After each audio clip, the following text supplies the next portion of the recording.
those exits to nowhere out in New Orleans East, past Michoud, in between Michoud and Irish Bayou. I'm like, why don't you just get some developers to develop like either side a few hundred acres of the Bayou Sauvage National Wildlife Refuge? Like, you have to get Congress, you have to get Scalice and, Kennedy to pass some legislation where we're going to free up 200 acres on either side of the exit for, let's say 250, we'll make it easy. 250 on one side of the exit, 250 on the other side of that bridge to nowhere exit. And then there's a second exit to nowhere, do the same thing. So 1,000 acres.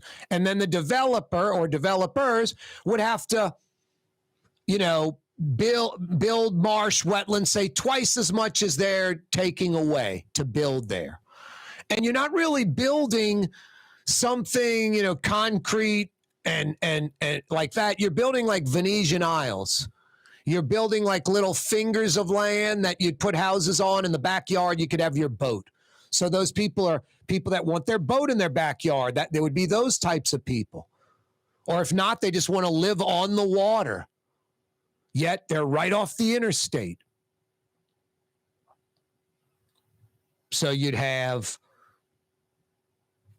some nice like Venetian Isles, like South Florida, like Miami, like what Lake Shore should have been. I mean, boy, Lake Vista is incredible neighborhood out by the lakefront. In between Allen, Tucson, and the lake, in between Bayou St. John and the Orleans Avenue Canal, all the bird named streets, that's Lake Vista, a little peninsula. City Park on one side, the lake on the other. Pretty nice. You have the where the streets are and the driveways, that's the back of the house. The front of the house is on this park with these little walkways, these little lanes. And all of that interior there is rarely used by the Lake Vista residents or anyone else. I'm not saying it isn't used. There are people that use their front yard in Lake Vista and use those paths and glad they're there and it adds to the neighborhood. I'm not saying it doesn't.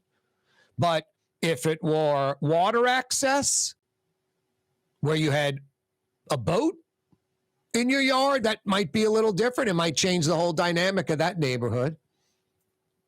And I like Lake Vista, so I'm not knocking. People that live there would say, I don't want any boat canal here. That's why I live here. I love the parks. I get it. I'm not saying it, it should have been or change it or do it. It was a mistake. It's a beautiful, great area. There should have just been more consideration for like the Venetian Isles type stuff.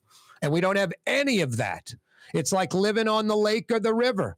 We don't take advantage of that. Every like 1,000 people out of 1.3 million, maybe 2,000 folks tops that live on the lake or the river. It's crazy. No, to not take advantage of that is crazy. So ideally, and you need a strong mayor and a council people and a visionary type people and sell that. But I think you'd get developers jumping on it. It would create hundreds of home sites. It would create millions of dollars in revenue for Orleans Parish, New Orleans proper. Change New Orleans East. Corey, it's Bayou Sauvage Wildlife Refuge. No way that's changing. You can't build out there. They're not reopening the exits, blah, blah, blah, blah, blah. Okay, there's no reason to dismantle these multi-million-dollar bridges. When those bridges over I-10, the exits to nowhere, the bridges that go over the interstate, they were millions of dollars when they were built back in the 70s. These bridges are 50 years old, and maybe 50 vehicles have driven on them, They're like brand new. They've just been sitting in the weather. That's it.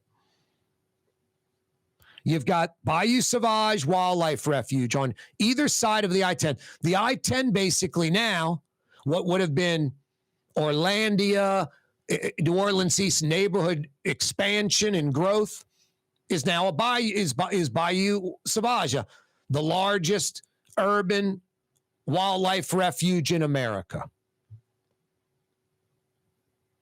The bridges aren't going anywhere. Make them wildlife crossings. Have you ever seen these wildlife crossings? The 405 in Los Angeles proper, LA, where there are 20 million people within 50 miles of that interstate in inner city LA. There's a huge wildlife crossing, a bridge over the interstate that connects two forests that the interstate goes right through the middle of the forest. So wildlife now kind of gets funneled to this bridge that has grass and trees and shrubbery, and it leads them across on top the interstate. Some are tunnels under the interstate. Google it. They're all over America, in California, the Midwest, and all kind of wildlife uses them, including turtles and alligators and wild boars. You know, it's spring heading to summer, so a lot of roadkill out on I-10 in the east. Alligators, huge alligators on the I-10 on the side of the road. A boar just on its side, legs stuck out, just stiff, dead. Huge carcass, like one or two guys ain't dragging that pig. You need like a winch. So yeah, put those bridges into play. Connect the northern side and the southern side of the Bayou Sauvage Wildlife Refuge with these wildlife crossings. Get some federal money. There's some, I don't know how it's done, but it's basically a bridge, and then they just put grass and trees and dirt. And I know there's more to it. They have to put some coating or some covering or whatever.